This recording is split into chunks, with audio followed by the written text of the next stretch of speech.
Assalamualaikum warahmatullahi wabarakatuh. Izin perkenalan, nama saya Dani Putra Nur Wahid.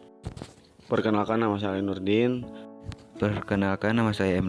Dilas dari kelas 12 Kehutanan 2. Kami dari kelompok 1 akan menjelaskan tentang teknik konservasi tanah dan air secara vegetatif. Materi yang akan kami jelaskan yaitu 1. Crop rotation atau rotasi tanaman. Yang kedua, penanaman rumput pada sampingan teras. Dan yang ketiga, warna tani atau agroforestry. 1. Rotasi tanaman atau crop rotation. Rotasi tanaman adalah praktik penanaman berbagai jenis tanaman secara bergilir di satu lahan. Rotasi tanaman diketahui memberikan manfaat bagi tanah. Elemen utama dari rotasi tanaman adalah pengembalian nutrisi nitrogen melalui tanaman legum setelah penanaman tumbuhan serelia dan sejenisnya. Rotasi tanaman mencegah terakumulasinya patogen dan hama yang sering menyerang satu spesies saja.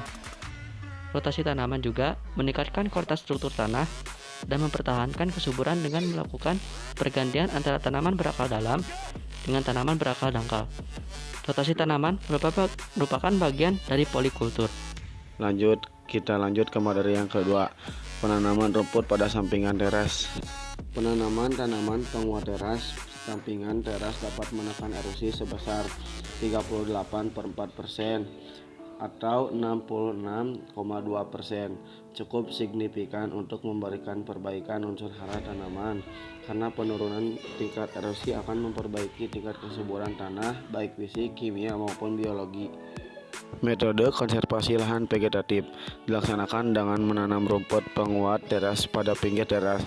Hal ini dapat memberikan banyak manfaat, antara lain menekan erosi teras, menjadikan lebih stabil, memperbaiki bidang olah sebagai filter sedimen, dan mendukung penyediaan pakan ternak. Penurunan kualitas lahan karena erosi merupakan awal dari proses degradasi lahan yang dapat mengganggu ekosistem, mendorong terbentuknya lahan kritis, dan memicu penurunan hasil tanaman. Rehabilitasi lahan yang terdegradasi membutuhkan waktu yang lama dengan biaya yang besar.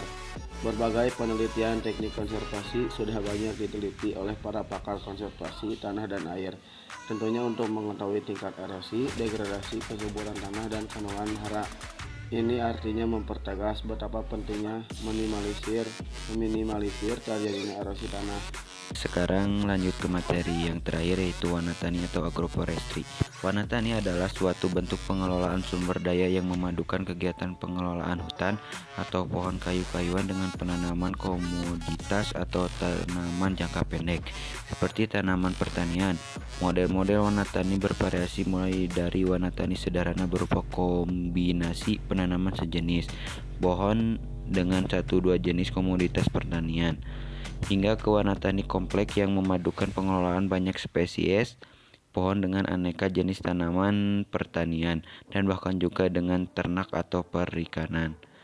Dalam bentuk yang dikenal umum, warna tani ini mencakup rupa-rupa campuran tegalan berpohon, ladang, lahan berak, belukar, kebun pekarangan, hingga hutan-hutan tanam rakyat yang lebih kaya jenis, seperti yang dikenal dalam rupa talun di Jawa Barat, repong di Lampung Barat, parak di Sumatera Barat, tambawang timwakang di Kalimantan Barat, simpung dan di Lembo di Kalimantan Timur, dan lain-lain bentuk di berbagai daerah di Indonesia.